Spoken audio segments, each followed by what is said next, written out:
आषाढी वारीसाठी निघालेला श्री संत सोपान महाराजांचा आषाढी पायीवारी सोहळा पहिल्या मुक्कामा पांगारे या ठिकाणी आला।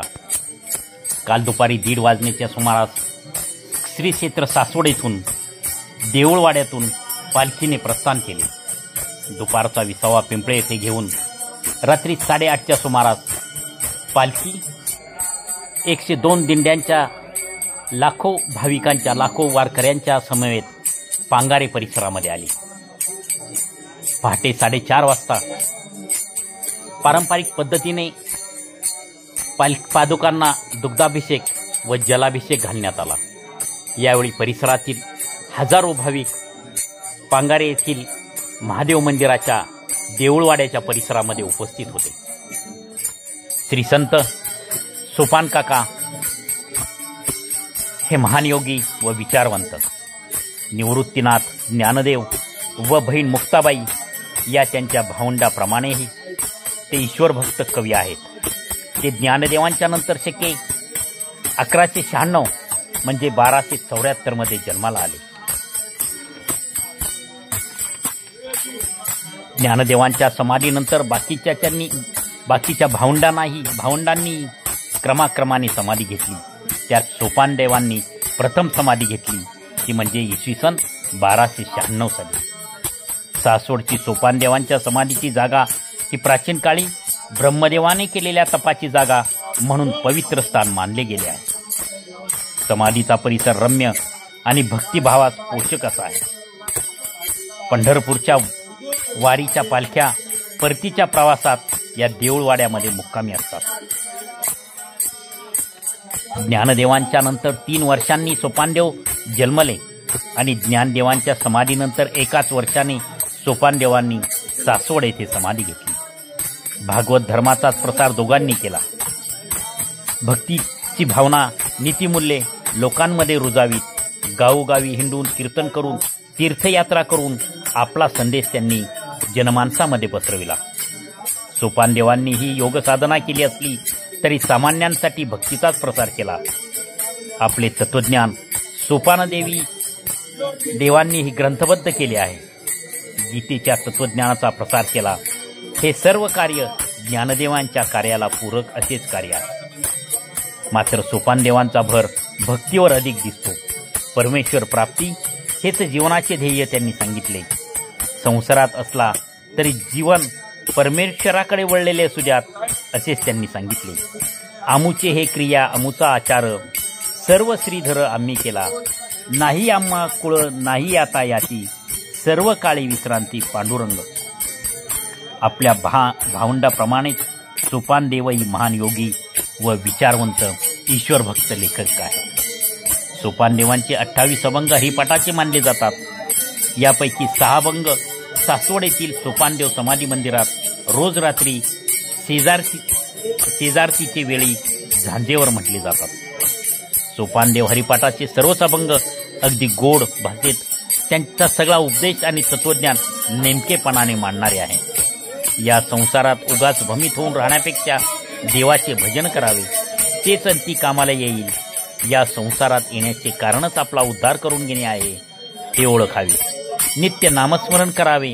संसारातली ही माया बाजूला सारून आपपार भाव सोडून सर्व काही देवावर सोडून राहावे। आपण आणि तो देव एकच आहोत हे ओळखावे। सोपानदेवांचे काही अभंग कधी कधी गायलेही जातात, पण त्यांच्या भगवद्गीतेवरील रचनेकडे फारसे लक्ष दिले गेलेले दिसत नाही। सोपानदेवी ही भगवद्गीतेवरील टीका नसून एक उत्तम अशी समश्लोकी रचना आहे। जसे सोपानदेवांचे व्यक्तिमत्व प्रौढ आणि प्रगल्भ आहे, तशीच त्यांच्या अभंगाची रचनांची व गीतेवरील सोपानदेवी या रचनेची भाषा ही भारदस्त संयमी आहे। ज्ञानेश्वरांसारखा प्रतिभाविलास ते कोठे दाखवित नाहीत, कारण त्यांचे व्यक्तिमत्व जरा वेगळेच होते। ज्ञानेश्वरीप्रमाणे सोपानदेवी ही रसाळ आणि अर्थवाही आहे, पण ज्ञानेश्वरीसारखी मोठी नाही तर समश्लोकी आहे। ज्ञानेश्वरी हा ज्ञानेश्वरांचा स्वतंत्र ग्रंथच आहे। तेव्हा त्यांच्याशी तुलना न करता सोपानदेवांनी गीता सर्वसामान्यांना समजून सांगण्यासाठी म्हणून आपली रचना केली आहे। ही लक्षात घेऊन ती गीतेचीच सुटसुटीत मराठी आवृत्ती आहे. जशी विनोबांची गीताई आहे तशीच ही सोपानदेवी आहे.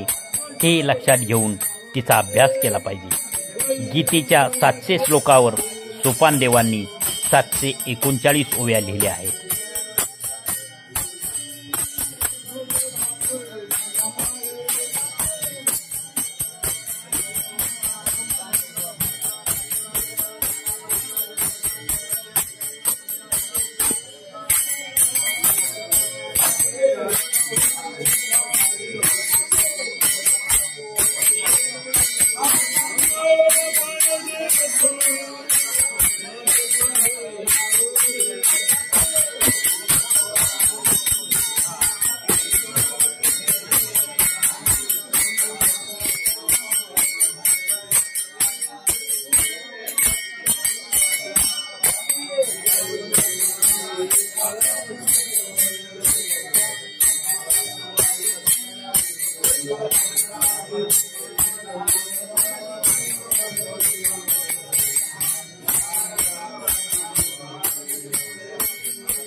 सर्वदृग्व्यासो वाचस्पतिर्योनियः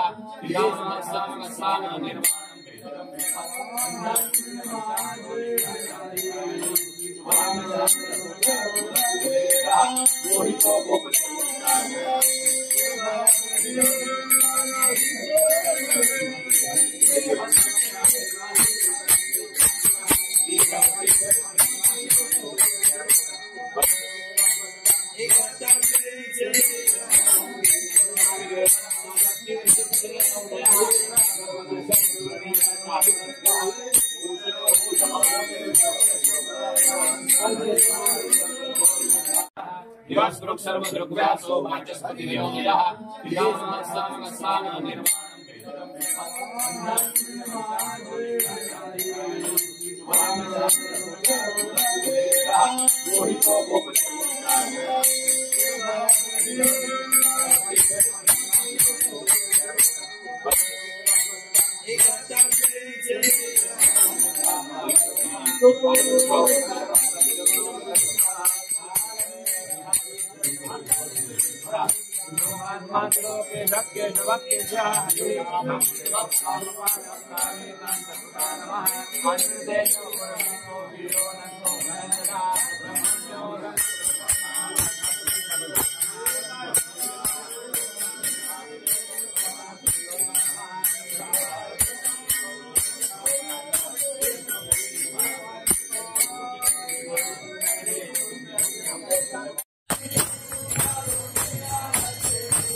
आदिशक्ती मुक्ताई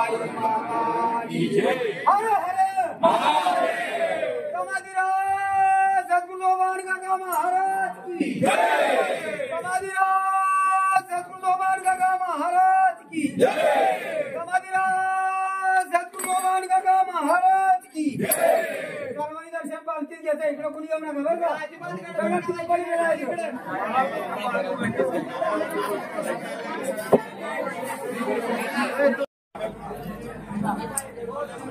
हो ऐका की जरा चुकून घ्या की मोकळं आहे की घ्या की चुकून कंजावर चंपे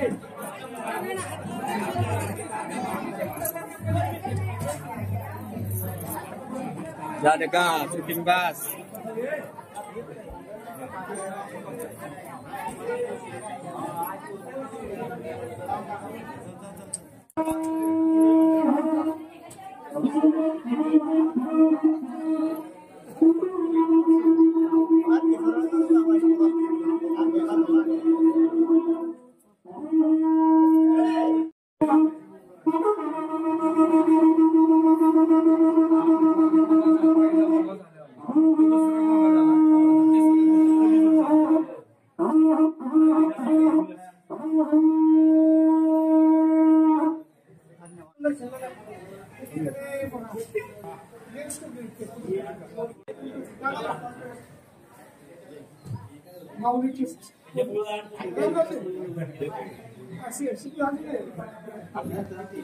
गेली काही वर्षापासून सोपानदेव पालखी सोहळा परिंचे मांडकी लिंबूत या मार्गे सुरू करण्यात आलेला आहे। काल पांगारचा मुक्काम संपून आज 4 जुलै रोजी सकाळी 6 वाजता पालखीने पुढच्या प्रवासासाठी प्रस्थान केले। सकाळचा विसावा तिलनवाडी, कांबळवाडी, यादववाडी व दुपारचा नैवेद्याचे भोजन परिंचे येथे करून वीर लपतळवाडी मार्गे आज पालखी मांडकेतील भैरवनाथ मंदिरामध्ये मुक्कामी जाईल। शुक्रवार दिनांक 5 जुलै रोजी मांडकीतून प्रस्थान केलेली पालखी जेऊर, पिंपळेखुर्द, नीरा येथून लिंबूत येथे विठ्ठल मंदिरामध्ये मुक्कामाला असेल। आषाढ शुद्ध शनिवारी 6 जुलैला लिंबूत येथून प्रस्थान केलेली पालखी लिंबूत, छपरी, वाघळवाडी येथून सोमेश्वर या ठिकाणी जाईल आणि त्या ठिकाणीच पहिले गोल उभे रिंगण होईल। रविवारी 7 जुलै रोजी सोमेश्वर वरून प्रस्थान केलेली पालखी करंजे पूल, चोरटेवाडी, ढापाटा येथून वडगाव लिंबाळकर येथे दुपारचा विसावा करून कोऱ्हाळे बुद्रुक या ठिकाणी मुक्कामी असेल। सोमवारी 8 जुलै रोजी कोऱ्हाळे बुद्रुक येथून सकाळी 6 वाजता प्रस्थान केल्यानंतर कठीण पूल, पंढरे येथून माळेगाव बुद्रुक येथे मारुती मंदिर येथे पालखी मुक्कामी जाईल। त्या ठिकाणी पालखीचे दुसरे गोल रिंगण असेल। मंगळवारी 9 जुलै माळेगाव बुद्रुक येथून कोकाटे महाराज वस्ती येथे विसावा करून पालखी बारामती येथील शारदा प्रांगणामध्ये रात्रीच्या मुक्कामासाठी असेल। दिनांक 10 जुलै रोजी बारामती येथून प्रस्थान केल्यानंतर मोतीबाग, पिंपळी या ठिकाणी जाईल आणि त्या ठिकाणी विलोभनीय असे बकऱ्यांचे रिंगण त्या ठिकाणी दुपारच्या नैवेद्याच्या भोजनाच्या वेळी बुधवारी 10 जुलै येथे पिंपळी या ठिकाणी बकऱ्यांचे रिंगण असेल. भवानीनगर, संसर, बेलवाडी फाटामार्गे लासुर्णे या ठिकाणी मुक्कामी जाईल. गुरुवारी 11 जुलै येथे लासुर्णे इथून प्रस्थान केलेली पालखी लालपुरी, कळंब, निमसाकर येथे दुपारचा विसावा करून निरवांगे येथील पालखी तळावर विसावेल. शुक्रवारी 12 जुलै निरवांगे येथून प्रस्थान केलेली पालखी तरंगेवस्ती, रेडणी, लाखेवाडी या ठिकाणी दुपारचा नैवेद्याचं भोजन करून खाराओढा, निमगाव चौक, बोरावके पेट्रोल पंप या ठिकाणी दुपारचा विसावा करेल आणि अकलूज येथील विठ्ठल मंदिर येथे रात्रीचा मुक्कामासाठी विसावेल. शनिवार दिनांक 13 जुलै रोजी अकलूज येथून प्रस्थान केलेली पालखी सकाळचा विसावा बाबीरपूल, म्हाळुंगे येथे करून दुपारचा नैवेद्य श्रीपूर येथे होईल. त्याचबरोबर सायंकाळचा विसावा माळखांबी येथे करून पालखी बोंडले येथे विठ्ठल मंदिरामध्ये मुक्कामी असेल. रविवार दिनांक 14 जुलै येथे बोंडले या ठिकाणावरून प्रस्थान केलेली पालखी दुपारचा नैवेद्य बोंडलेच या ठिकाणी करेल. त्याचबरोबर त्या ठिकाणी असणारा सर्वात महत्त्वाचे म्हणजे दिनांक 14 जुलै येथे श्री संत ज्ञानेश्वर महाराज व बंधूंची भेट होईल. त्याचबरोबर पालखी भंडी सेगाव येथे रात्रीच्या मुक्काम पालखी तळाच्या या ठिकाणी मुक्कामी असेल. सोमवार दिनांक 15 जुलै रोजी भंडी सेगाव येथून प्रस्थान केलेली पालखी पंढरीकडे रवाना होईल. भंडी सेगाववरून वाखरी या ठिकाणी उभे रिंगण होईल. त्या ठिकाणी सर्व पालखी तळावर सर्व पालख्या एकत्र येतील आणि सर्व येणाऱ्या संतांच्या पालख्यांचं उभं रिंगण असेल. त्या ठिकाणचा सोहळा पाहण्यासारखा असेल. त्या दिवशी पालखी वाखरी येथे पालखी तळावरच मुक्कामी असेल. मंगळवार दिनांक 16 जुलै रोजी वाखरी येथून प्रस्थान केलेली पालखी पंढरपूरकडे, श्री क्षेत्र पंढरपूरकडे मुक्कामासाठी निघेल. पादुकाजवळ उभे रिंगण व आरती होईल. मंगळवार दिनांक 16 जुलै रोजी दुपारपर्यंत पालखी सोहळा मुक्काम संत सोपान महाराज पालखी मंडप तांबडा मारुती नजीक पंढरपूर येथे राहील. बुधवारी आषाढी एकादशीच्या दिवशी 17 जुलै रोजी सकाळी 6 वाजता नगर प्रदक्षिणा व श्रींचे चंद्रभागा स्नान होईल. रविवार दिनांक 21 जुलै रोजी पालखी परतीचा प्रवास करेल. सकाळी 5:30 वाजता गोपाळपूर काला व श्री विठ्ठल रुक्मिणी भेट व दुपारी 1 वाजता परतीचा प्रवास सुरू होईल. परतीच्या प्रवासानंतर पालखी दुपारचं भोजन पंढरपूर येथे करून दुपारचा विसावा पादुका मंदिर, भंडी सेवगाव, भगत वस्तीवर करेल आणि त्या दिवशी परतीच्या प्रवासातील रात्रीचा मुक्काम वाडी कुरोली येथे असेल. 6 वाजता पांगारे येथून प्रस्थान केलेली पालखी पिलनवाडी, बापदेव, कांबळवाडी, यादववाडी असे करत दुपारी 11 वाजण्याच्या सुमारास परिंच या ठिकाणी आली. दुपारचा नैवेद्य व विसावा करून दुपारी 1:30 वाजण्याच्या सुमारास पालखीने वीरकडे प्रस्थान केले. आजचा मुक्काम मांडकी येथील भैरवनाथ मंदिरामध्ये असेल. पालखी सोबत शेकडो वेगवेगळ्या विविध खेळण्यांची, संसारोपयोगी वस्तूंची दुकानं, त्याचबरोबर हजारो गाड्या असा मोठा असा लवाजमा घेत पालखी दलमजल करत पंढरपूरच्या दिशेने निघालेली आहे. खरं तर मरगळलेल्या ग्रामीण अर्थव्यवस्थेला एक चालना देण्याचं काम हा पालखी सोहळा करतोय. असाच पालखी सोहळा हळूहळू पंढरपूरकडे निघालेला आहे. रामकृष्ण.